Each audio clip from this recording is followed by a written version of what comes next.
জুলাই সনদে স্বাক্ষর কেবলই আনুষ্ঠানিকতা, এটা আমরা এর আগেও বলেছি, আজকেও পুনর্ব্যক্ত করেছি। যদি এর কোনো আইনি ভিত্তি না হয়, এটি এর মূল্য, এর কোনো অর্থ তৈরি হবে না। ফলে আমরা এই আনুষ্ঠানিকতায় অংশ নিইনি, এবং যদি এর আইনি ভিত্তি তৈরি না হয়, এটা কেবল আনুষ্ঠানিকতা থাকবে না, এটি একটি গণপ্রতারণা এবং জাতির সাথে একটি প্রহসন হবে। আমরা বাংলাদেশের ইতিহাস থেকে এই অভিজ্ঞতা আমরা দেখেছি। 90-এর গণ অভ্যুত্থানের পরেও 3 দলের জোটের যে রূপরেখা আপনাদের মনে আছে, সেই রাজনৈতিক সমঝোতা কিন্তু রক্ষা করা হয়নি। ফলে ফ্যাসিবাদ বিরোধী লড়াই যেই দলগুলো আমাদের সাথে ছিলেন, এটা তাদের প্রতি বিশ্বাস অবিশ্বাসের প্রশ্ন নয়, বরং একটি সংবিধানের মতো এত গুরুত্বপূর্ণ বিষয় আমরা যদি পরিবর্তন করতে চাই, তার অবশ্যই একটি আইনি ভিত্তি প্রয়োজন। এবং এই 72-এর সংবিধান যাতে পরিবর্তন না হয়, পুরনো ফ্যাসিস্ট কাঠামো যাতে রয়ে যায়, তার জন্য নানান অপচেষ্টা কিন্তু দেশের ভিতরে দেশের বাইরে থেকে করা হচ্ছে।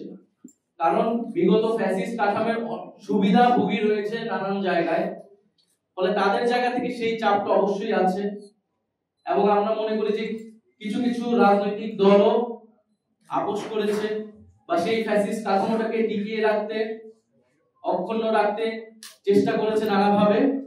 কিন্তু জাতীয় নাগরিক পার্টি এবং আরো কিছু রাজনৈতিক দল এবং অভ্যুত্থানে অংশ নেওয়া ছাত্র জনতার চাপে কিন্তু সরকার এই কমিশন গঠন, ঐক্যমত কমিশন গঠন, সংস্কার প্রক্রিয়া নিয়ে আলোচনা এবং জুলাই সনদ পর্যন্ত এতদূর এসেছে।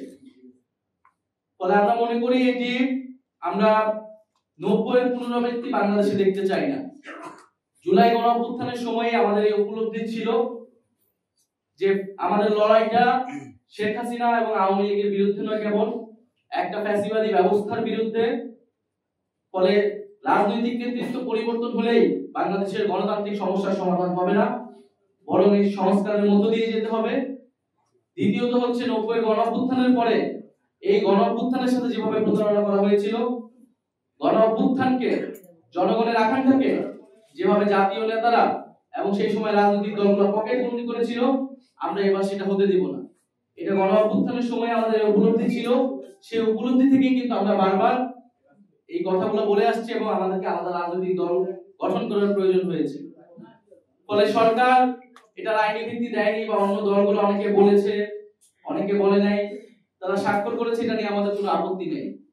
সেটা আনুষ্ঠানিকতা তারা করেছে তাদের বিবেচনায়। কিন্তু আমরা বলছি এখন এটার আইনি ভিত্তি দিতে হবে। আইনি ভিত্তির মাধ্যমে এটি অর্থবহ হবে, এছাড়া এর কোনো অর্থ থাকবে না।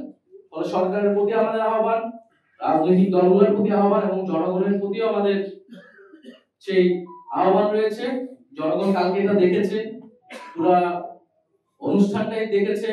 সেখানে জুলাই যোদ্ধা যারা ছিলেন, শহীদ পরিবারদের কিভাবে অবমাননা করা হয়েছে, এবং জনগণের সাথে কোন ধরনের সম্পর্ক, কোন সংশ্লিষ্টতা ছিল, জনগণের আকাঙ্ক্ষার কোন বাস্তবায়ন বা প্রতিফলন গতকালকের অনুষ্ঠানে ঘটেছে বলে আমরা মনে করি না।